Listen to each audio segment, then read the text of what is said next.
And blessed to be a part of your day. Kevin Miller in the morning at KIDO Talk Radio. Coming up, the other side of the CONCON convention. Is it time to have a convention of states and throw out the Constitution? But before we get to that, let's go to Mike Miniger, who's been very patient. Mike, good morning. You're on KIDO Talk Radio. Dilly, how are you? You know, I'm always very leery when you come on. It could go either way. It could be either really, really good or... Well, I got to tell you, the wait today was like calling into the garden show on Saturday. I've never been through that kind of agony. I mean, I understand you're a busy guy, but... So the reason I say dilly is I failed my... Wait a minute. Hold on. I think it should be... Hold on. I think it should be Millie. And look, if we're rivaling the calls on the garden show, then the show continues to grow. That's good news. No, you've hit it. You've hit it big if you can rival the garden show. So the dilly comment is I feel dirty today. I actually watched a quarter of the Patriots game after I swore the NFL off, and I felt dirty. I took a shower right after the game. But, you know, there's a kickback here to this not watching football because – the wives now have gotten used to us saying, no, you know what, honey, I can't watch it. I can't watch these guys kneel. I just can't do it.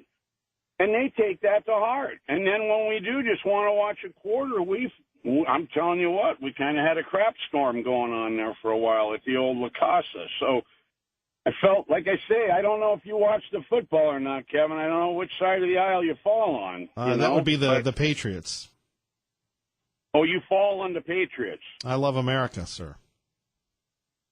Oh. What happened to the Dallas Cowboys, my man? America's team. Where did that go? That's Ray Amaya's team. He loves the Cowboys. Well, he's in deep doo-doo, isn't he? I mean, quite seriously. Now, is this like the Mike Miniger shtick here? Because we started off complaining about the call-in, about the showdown at the hoedown there because of football, and now we've moved on to sports. Well, here's the thing, Kevin. I'm pretty intimidated when I hear the callers that actually have half a brain when they call in, and I don't want to try to be one of those guys. So I'm appealing to your manly side, football, right? It's a man thing. I couldn't tell you anything about football. But I did watch a quarter of a game. It was like staying at a Holiday Inn last night. You can call it stick if you want. I just felt the need to call you. And I don't know whether Otter was a John Bircher or not. I have no idea. I'm sorry. I'm not very well read. Hello? You know, do I need to stop by and see you? You sound pretty lonely lately. You do. Okay. I miss our 4-hour conversations in the afternoon. I will stop by and see you soon, Mike Miniger. Oh, good. I'll quit calling then. Yeah, we love the calls. We love you. We love you, Kevin. I'll talk to you later. Okay, take care, sir. Bye. Bye-bye. And joining us now from the John Birch Society from the state of Montana is Robert Brown, who used to live here in the Treasure Valley. Mr. Brown, thank you for joining us. Well, thank you for having me. You know, you never know what you're going to get when you show up on this program. So here we are. How do you like Montana? You know, my wife's family is very big in Montana. I've always heard about how great it is. How does Montana politically and lifestyle-wise compare to Idaho? It's probably not quite as conservative politically, although Really? still it's one of those that's a solid red state when it comes to presidential elections and things like that. And yet we frequently end up with Democrat governors, and right now we have one senator's Democrat, one senator's Republican. So it's kind of interesting that way. It's a little bit more middle of the road that way. You know, I always heard that it was so deep red that we're envious over here, but you got a lot of libs over there. Yeah, that we do. A lot of imports. A lot of imports. Well, that's happening here, sir, as well. So what brings you to town here at KIDO Talk Radio? Well, I'm traveling the country right now, giving a warning to state legislators and to the public about this idea of changing the Constitution. I'm very concerned about, in today's present political environment, where if you took a man-on-the-street interview, how many people do you think could pass a basic test on the Constitution? Not many. Not many. How many know the 5 rights that are protected by the First Amendment? Again, very, very few. In this political environment, opening the Constitution to changes, in the words of Justice Scalia, He says this is not a good century to write a constitution. Our public ignorance on the principles our nation was founded on is so rampant that as we see the different types of amendments being proposed, I'm really concerned about what I'm seeing.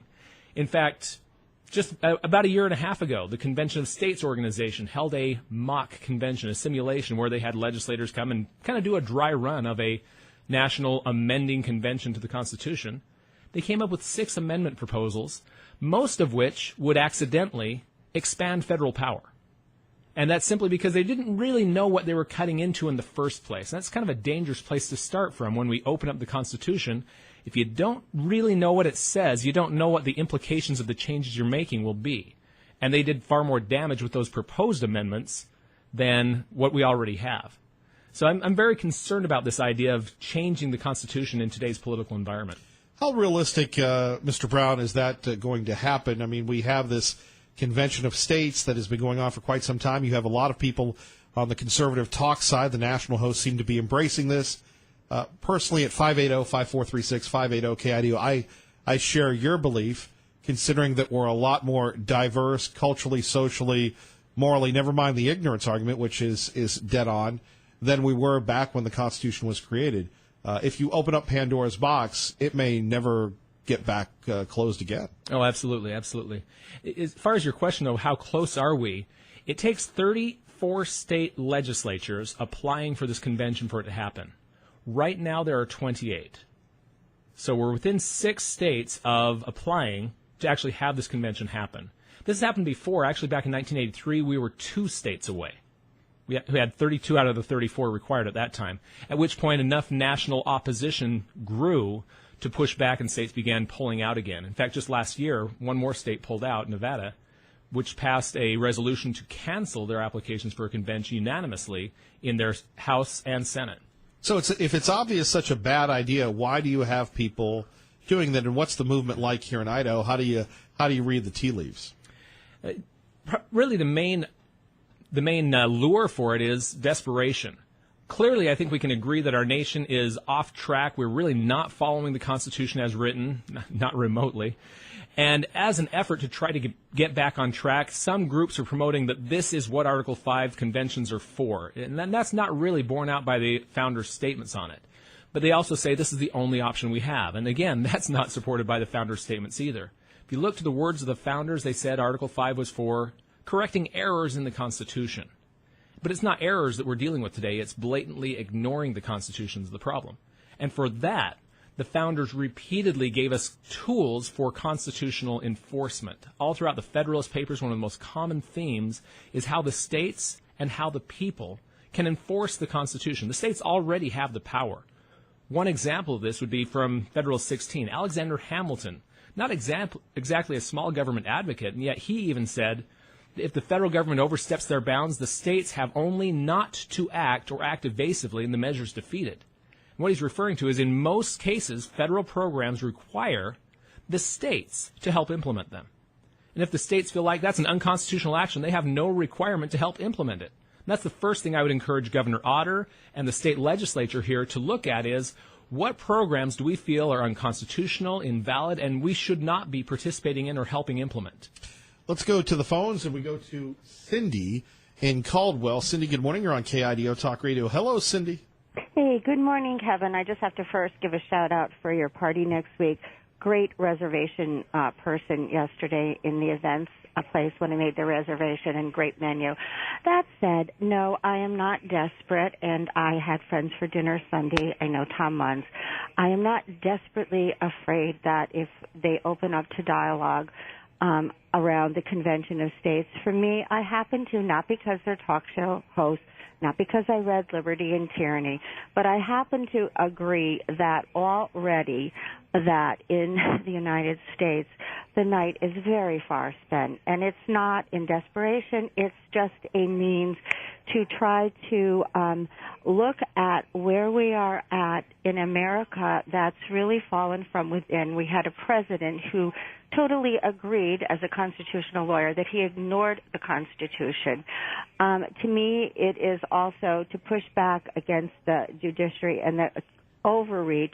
When you had a governor in this state, agreed for things like Obamacare to come in, just heard on the radio wants to spend millions more, on an education system that I believe has driven us to this point. So I don't have a big fear of opening up. I don't know exactly yet. I'm getting more information on how I would vote today, go for it or not. But I totally understand why people, and I know Tom and I disagree on this, why people would want to address the ongoing onslaught of what's happened to America by a convention of states. Well, you have a question for Mr. Brown. Mr. Brown, I would hope he would well, it's not really a question. I would just hope he would dialogue with the other people on the other side and not just do this sweeping generality sometimes that out of the sheer desperation. And to me, it's more a fear tactic.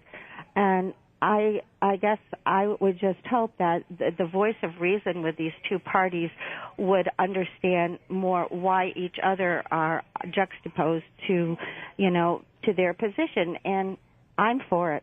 I guess I am. Let's let Mr. Brown respond. Mr. Brown?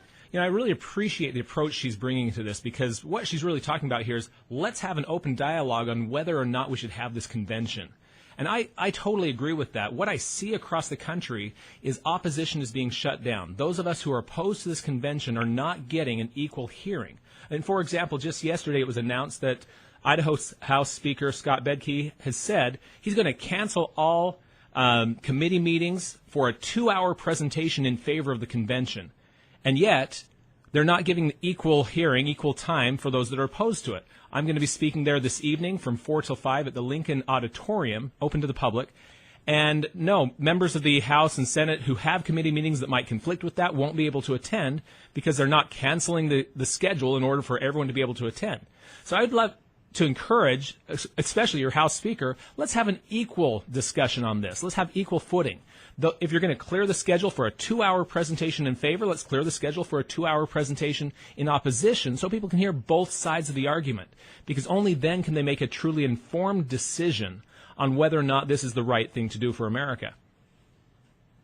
Cindy, thank you for the call. Let's go to Bonnie in Boise at KIDO Talk Radio. Good morning, Bonnie. Hi, Mr. Brown. I just had a couple of quick questions for you. I am not familiar with the 6 amendments that the mock convention of states put forth, and I wondered if you could elucidate me on that. And then I was curious, where does this you said 28 states have signed on to the convention of states? I somehow thought there were only 12. And yes, she's correct about 12 for the Convention of States. There are several different organizations that are pushing for their version of an application. The one that has 28 is for a balanced budget amendment to the U.S. Constitution, which in most estimates wouldn't actually balance the budget. And the reason I say that is it includes an escape clause that says Congress only has to balance the budget during times of when it's not a time of national emergency. Mm-hmm. During national emergency, they don't have to balance the budget, which is, well, every day since 1979 we've had a national emergency declaration on the books. So it wouldn't balance the budget. But that one has 28 applications from the states. You also had another question. What was it? Oh, it was about the 6 amendments that came from the Convention of States mock convention. About. That's right. And off the top of my head, I couldn't recite them all, but one in particular that really shocked me. This one sounds good at the forefront, and that is they want to give the states the power to override federal law. Whenever 30 states agree that a federal law should be overturned, it'll be overturned. But the devil's in the details.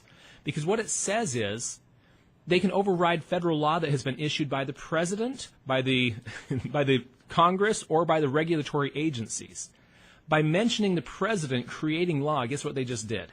They just granted the power to the president to create law, which is in direct violation of Article 1, Section 1, where it says all lawmaking power is given to Congress.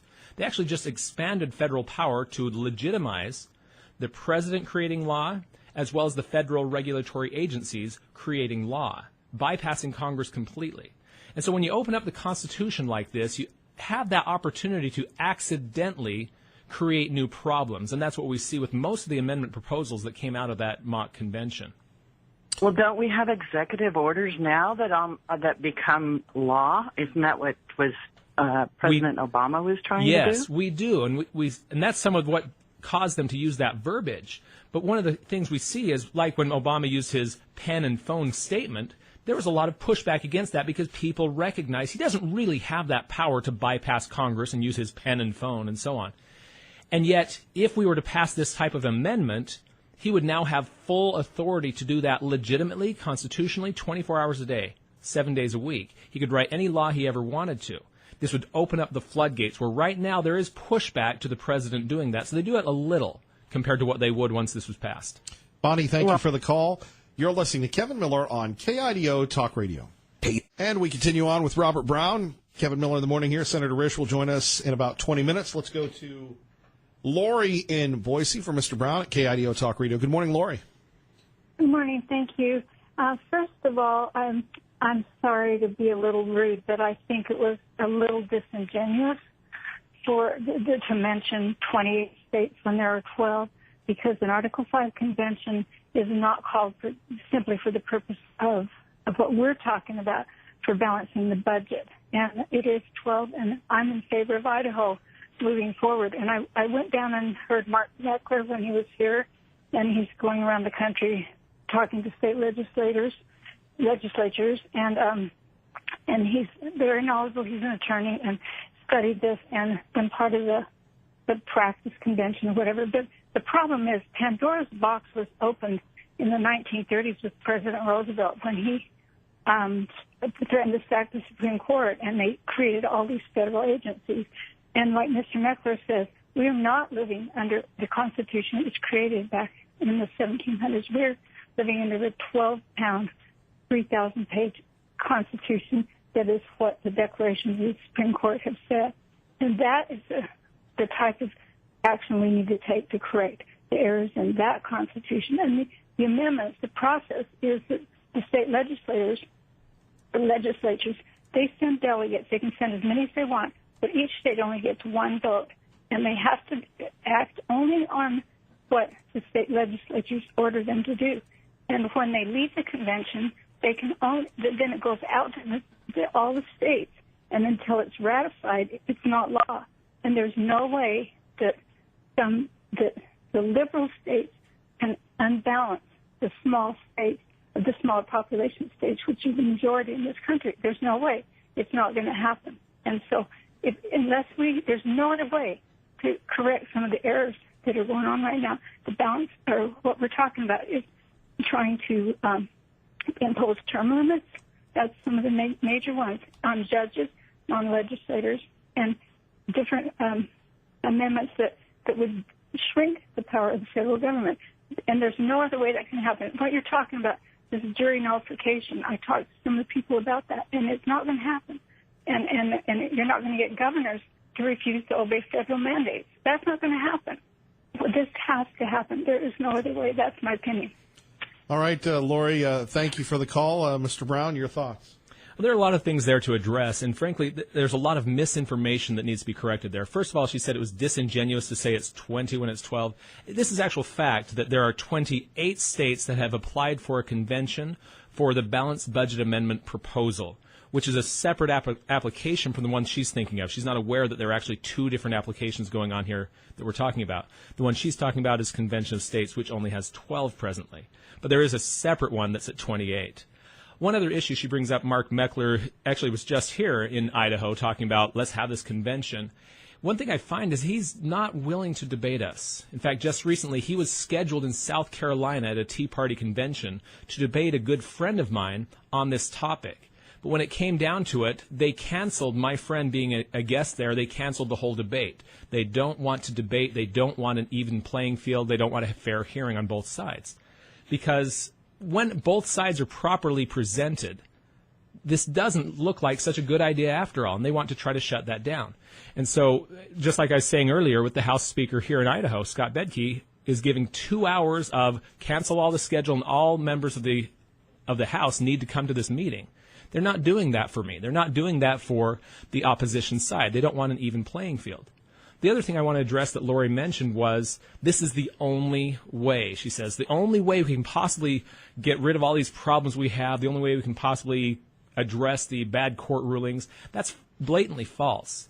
Court rulings can be overturned by Congress, for example. They can be nullified by the people, by the states. And this is already happening. She mentions that'll never happen. Actually, it's happened hundreds of times in our nation's history, and it's presently happening. It's happening with things like medicinal marijuana. It's been happening with the Real ID Act. It's happened with many different things throughout our nation's history that states have stood up and said no. They have the power to do that. And the main thing I want everyone to understand is we, the people, and we, the states, already have the power to rein in the federal government, to rein in bad Supreme Court rulings with what's already in the Constitution. Please learn the Constitution. If nothing else, go to YouTube and look at my video series called The Constitution is the Solution. And Mr. Brown, we'll continue on with you. Can you hang out for a little while? Absolutely. We'll have Senator Risch on, then we'll have more with Mr. Brown next. Traffic and weather together. And let's find out what's happening in your world. Good morning, Maggie. Good. And KIDO Talk Radio, Kevin Miller in the morning. Coming up, Senator Risch will join us. And we continue to take your calls about the issues that matter to you. Then we'll have more with Mr. Brown concerning the idea of a constitutional convention of states, a con, if you will, and really breaking news that you have a lot of folks in the state legislature that seem to be open to this, and really what it means to our way of life. For me personally, and again, this is what I love about being here with you every morning at KIDO Talk Radio. For me personally, I think once you open up that Pandora's box, it's going to be troubling. But to Lori's point, haven't we opened that up already with all these executive orders and the idea that the Constitution says one thing, but then judges say another? Certainly there's going to be a day of reckoning. Will it be sooner rather than later? Speaking of which, also coming up, we are so excited once again. Two major announcements here at KIDO Talk Radio. Number one, it is the KIDO Talk Radio app.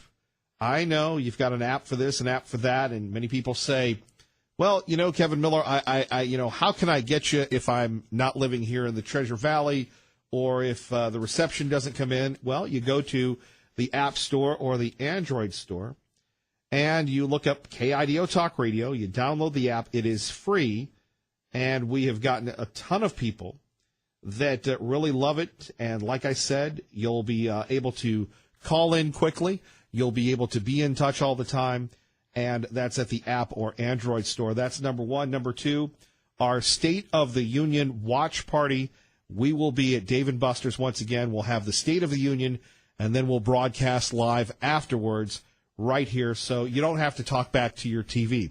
Joining us now from Capitol Hill, our great friend, the champion of conservatism, Senator Risch. Senator Risch, good morning. Yeah, then sounds kind of enticing, that watch party. That might be kind of fun. Well, it sounds like it's interactive, which the State of the Union live is not interactive, generally speaking. Senator Risch, what's it like for you as a public servant, elected official? Do you ever not get the chills being there for the State of the Union speech? Well, I don't get much chills, but it's a big deal. There's no question about it. The thing that always strikes me when you walk in there is that, after everybody gets seated, that here you have the President of the United States up there. Right behind him is the Vice President, and next to him is the Speaker of the House, which are the three succession people for the presidency if something happens. And then all the senators are sitting within 30 feet or less in the well of a house of those people, and the Supreme Court is sitting there, and all of the cabinet is sitting there, and the entire House of Representatives is sitting there. And so here you have the entire governance of the all three branches of the federal government in one place, and all you can think about is the vulnerability of everybody sitting there, So and not only that, but whether you're left or right or what have you, the governing talent, if you would, the governing expertise of America is right there with all the former governors and everything else. So that's the thing that strikes me about it. Sometimes you hear inspiring things, sometimes you don't.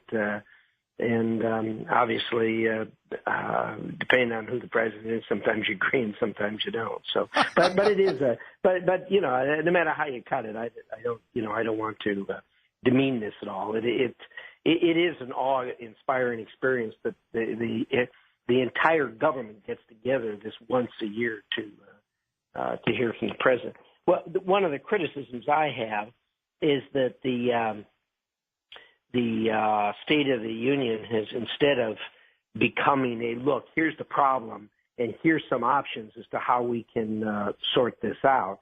That's what it should be. But instead, it becomes a recitation of the greatest hits, and then a lot of political stuff thrown in that's sometimes incendiary to the other side. So it's an opportunity, I think, that's wasted in many respects. But there's always some that comes out of it that is look, this is what we got to do. But it's become much more wasteful. Interestingly enough, used to be all 9 justices of the Supreme Court would show up for it, and now you're lucky if you get 4 of them there. The justices that were involved in Citizens United would not come after Obama verbally assaulted them after they wrote the decision in Citizens United, and they wouldn't come anymore. They just wouldn't sit down in front of them anymore because it was so they were doing their job, and whether you agree or disagree, they were doing their job of deciding the case in controversy, which is what they're supposed to do. And he just assailed them from a political standpoint, and they don't view themselves as politicians. So they've been unhappy enough that they don't show up for the State of the Union anymore. Well, Senator, the government's back in business. Is that a good thing? Well, yeah. Obviously, we need governance. We need a government functioning and operating. I'm an advocate for a lot smaller government, a lot less intrusion and regulation and laws. But nonetheless, we still have to have a government, and we're elected to govern, not to not govern. And so, anytime you have a shutdown, that's not a good thing. Having said that, you also need to have a realistic look at what a shutdown is, or more properly, isn't anymore. The shutdown now only applies to 15% of the couple million federal employees that are out there. And why is that? Well, they have decided that even if the government is shut down, that all non-essential employees are the only ones it applies to. Well, it turns out the non-essential employees are only about 15%. So those are the only ones that are affected. And when you have the shutdown anymore, although there's a lot of political upheaval, it really doesn't affect a lot of things. They're even finding ways now to keep open the national parks and the monuments and what have you. So it isn't what it used to be. This one, as you know, I spent almost 30 years in our state Senate, and then I've been here almost 10 years. So in all that period of time, I've seen a lot of political fights. This one, it lasted 69 hours, and I would really, it doesn't rise very high on the Richter scale of political fights.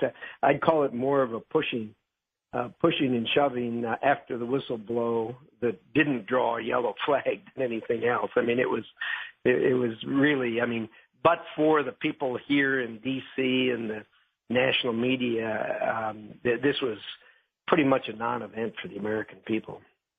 Senator, one thing that we're always very concerned about is security and intelligence, and you know all about that. I know there's not a lot you can tell us, but you chair these big committees. You hear stuff that would make us cringe. Can you give us any thoughts on the North Korean situation? Well, it continues to be a dangerous situation, and they are hell bent on developing a nuclear weapon and the ability to send it to us with a missile. So that you start from that perspective, and there is no. Everybody wants to talk about diplomacy to resolve this. Well, we can do all the diplomacy we want, but if it's going to be resolved through diplomacy, you have got to accept their proposition that they're going to go ahead and develop this. Now, what do you want to talk about from there? They're happy to talk, but they are going to develop this and be ready to do what they want to do to us. And of course, Trump has said that he is not going to permit that. Somebody is going to have to deal with this. There's no question about it. And at some point in time, we have got to make a very clear decision as to what we're going to do about that. Now, there's a couple of options. There's a lot of options actually, but one of them is to go down a path where you're going to do just what Trump says, and that is you're not going to be allowed. The world is not going to allow them, led by the United States, is not going to allow them to complete the development of a nuclear weapon that's deliverable to the United States. Now, if you choose that route, that's a pretty stringent route. I mean, the geography where that country is located puts all of this stuff right on the border of South Korea, where we have 130,000 Americans, millions of South Koreans within 25 miles of the border. Then you also have Japan that's in the neighborhood, and a fight between North Korea and everybody else, whether it was nuclear or whether it was conventional, would really be catastrophic. If it was nuclear, it would be of biblical proportions as far as the number of people killed and what have you. The other alternative at the other end of the spectrum is saying, well, okay, we're not going to be able to get that done. Nobody's got the willpower to do what needs to be done, so we need to defend ourselves. That implies a very, very expensive route of developing defensive missiles, surface-to-air missiles that would stop that kind of an attack. Those are the internal kind of discussions and debates that are going on. I probably can't go into any detail on any of those. There are no good options here. I will say that. There just simply are no good options here. Well, Senator, anything else you'd like to share with us? I know you're busy doing the people's work, and we always appreciate having you on. Well, Kevin, it's always good to be here. Lots of stuff going on. We're glad that the distraction, and it was a distraction of the shutdown, is over. Like I said, it was way overblown as far as the reporting on it, and the actual execution of the shutdown was substantially overblown. But in any event, things are back to normal now, and so we'll carry on. Next time we talk, we probably ought to get into what caused the row, and that was the immigration issue, which is being hotly debated right now. And I suspect you're going to see some things happening on that over the next 3-4 weeks. Senator Risch, thank you, sir. You have a great day. All right, Kevin, good to talk to you. Good to talk to you. Bye-bye. All right, coming up, your reaction to Senator Risch. Mr. Brown is here. We'll continue on our conversation concerning safety, security, and the Convention of States. Kevin Miller, KIDO Talk Radio. All right, we are flooded with the phone calls today. Robert Brown with us. We continue on. Let's go to Duncan in Kuna, talking about the Convention of States. Duncan, good morning. You're on KIDO Talk Radio. Good morning, Kevin. Good morning, Mr. Brown. Kevin, I'd encourage you to have Senator Risch and Senator Crapo and Congressman Labrador and Simpson on sometime to account for their sedition concerning this pretended constitution or annotated constitution, as we've heard about 2 years in a row from Convention of the States representatives. But I'd also am very concerned with the disconnect with we the people, the apathy, because as I listened to legislators, Senator Hagedorn and Representative Lurcher this last week, in one breath they complain about the legislature, the budget, the state legislative budget being tied to 65% of federal funds, but then the same legislators, are the ones implementing that funding in the state of Idaho. So it's a complete disconnect. I'd like to encourage everyone to get out and hear the truth, because when the truth is given equal opportunity, the truth always wins. And so I congratulate Mr. Brown on being here, and I invite everybody to be down to the state capitol this afternoon at 4 to hear the truth. Thank you. All right, Duncan, thank you. Let's go to Anton, listening in Arkansas at KIDO Talk Radio. Anton, good morning. Good morning. Welcome to Idaho. Thank you very much. This is something I've been fighting here in Arkansas for the last few years. I've taken the time to go over everything that could possibly happen. And, I'm going to tell you right now, everything's held at the federal level. That's what you'll find. They can say whatever they want, but the Secretary of State, if he's interested in seeing an amendment passed and he's dishonest, bingo, he's got it. Everything. If you look at Article 5, the only thing that the states actually have a right to do is host a convention. And some of the court cases, in fact, there's a court case that was out of 2003, and I want to say it was U.S. term limits sued Congress, and because they said that there was enough applications for a constitutional convention, and they actually did have enough, I do believe, or at that time. But what happened was it went all the way to the Supreme Court, and the Supreme Court ruled that Congress had to have a convention. The Congress never called a convention, and I just don't think that even if they do call it, it's just going to be one crazy thing. Our state legislatures are products of two mainline socialist parties. There's no way that this can end up good. All right, Anton, keep listening online. Mr. Brown. Absolutely. I appreciate him mentioning that. Historically, Congress has taken to themselves that they have a tremendous amount of authority over a convention. For example, Lori had mentioned that it'll be one state, one vote. Congress disagrees with that at the convention, Congress has suggested repeatedly that the states will be represented in the same way they are in the Electoral College, meaning Idaho, for example, has 2 members of Congress and 2 senators. They get 4 Electoral College votes. They would get 4 votes at the convention, whereas California would get 55. That is what Congress has suggested as the rules that Congress will impose if they end up calling the convention. And the courts have supported this idea that where the Constitution is vague, Congress fills in the details. And they've even specifically said that applies to Article 5. So this isn't what is being sold to our state legislators. They're really being sold a lot of misinformation. In fact, based on that, Nevada, a few years ago, declared that they had applied for a convention based on fraud, and they've recently rescinded their application. They've learned that what they were told, what they were promised about applying for a convention, did not prove to be the case.